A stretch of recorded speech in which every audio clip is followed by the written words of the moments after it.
over the weekend, lots of stories, including in the major newspapers, about particularly Doge and the tariffs, and a concern that the Trump administration has completely lost the thread here on how to make the economy grow. There are some dissenting voices. Put up the Lloyd Blankfein quote. If you read all the coverage, Wall Street Journal, New York Times, Financial Times, Washington Post, etc., you'll see mostly stories that say Doge is crushing the economy and hurting America, and certainly the tariffs are being done in a haphazard way, not focused on rebuilding the economy. But occasionally you'll run across a quote like this. Lloyd Blankfein, former head of Goldman Sachs, quote, when you look at these policies in a macro way, they have a method to them. The risk to the markets is dislocation in the short term, but I think our republic will be better off if we spend a few $1,000s more for a car in return for having a workforce that can make things and can afford what they make. I'm not sure everyone in America would agree with Lloyd Blankfein that they'd be fine paying several $1,000s more for a car, and that is a dissenting view. So, Sean, I start with you. I talked to smart people all weekend. Smart people, super smart, geniuses, experience in government and politics and business.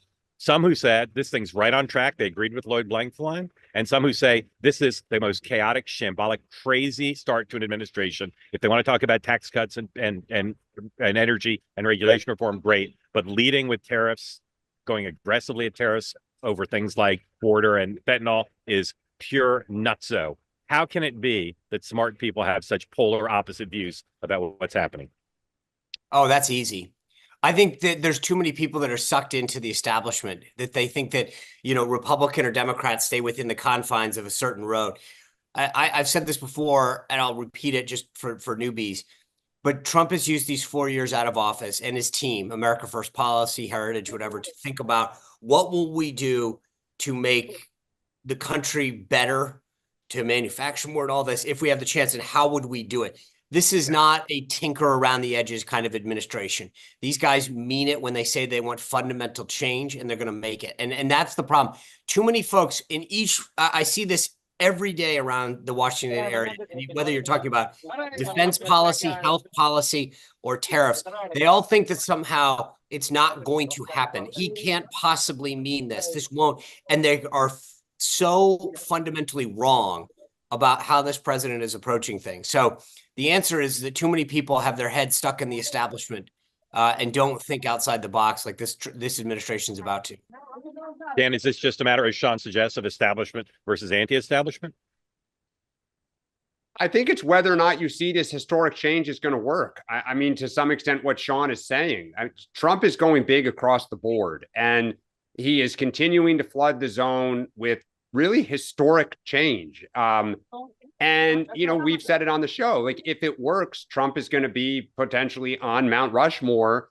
And if it doesn't, he's going to be in trouble. And so I think, for the Lloyd Blankfein quote, it's similar to the Scott Bessick quote last week, which is they're all admitting prices will rise. The question is that trade-off for more expensive goods and services worth it to potentially create a greater domestic manufacturing base? Like, can both things be true? And we're going to find out. There are a lot of, as you say, very smart people who are incredibly skeptical that at the end of the day, that can really happen. We talked about this last week, I think briefly. There's a billionaire mentality, which is most people, first generation billionaires, when you talk to them, they've been told no.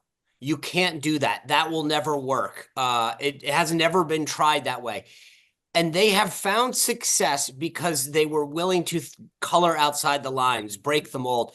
And Trump fundamentally believes that. And so many of the people surrounding him right now believe that, which is, you geniuses who have tried it over and over again the same way have done nothing but get us deeper and deeper into debt and allowed the manufacturing base to go outside the United States, et cetera. So maybe we try it our way, but it's a fundamental shift in mentality that exists and way of thinking by so many of these folks, not only President Trump, but people around him. I mean, look, I think the one difference with that is between the private sector and the public sector. So the public sector has to keep delivering services every day, all day, to the complete spectrum of constituents.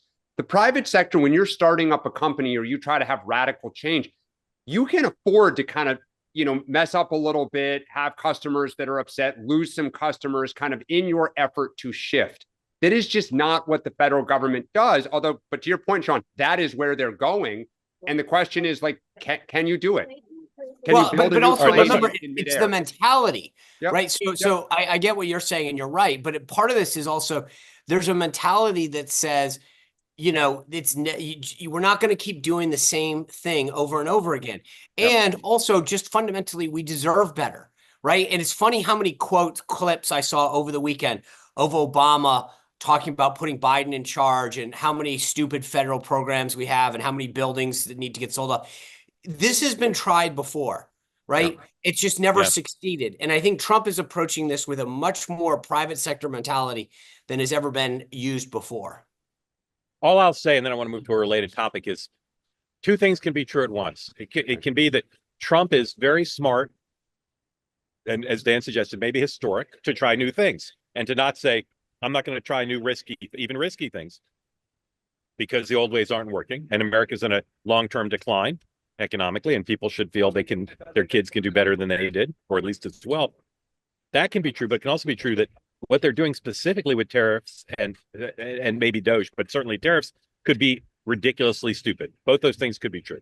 Yep. 80% of the people I know think the second thing, and a lot of people I know think both things. They're glad for the effort, but they just think the way it's being executed is not smart.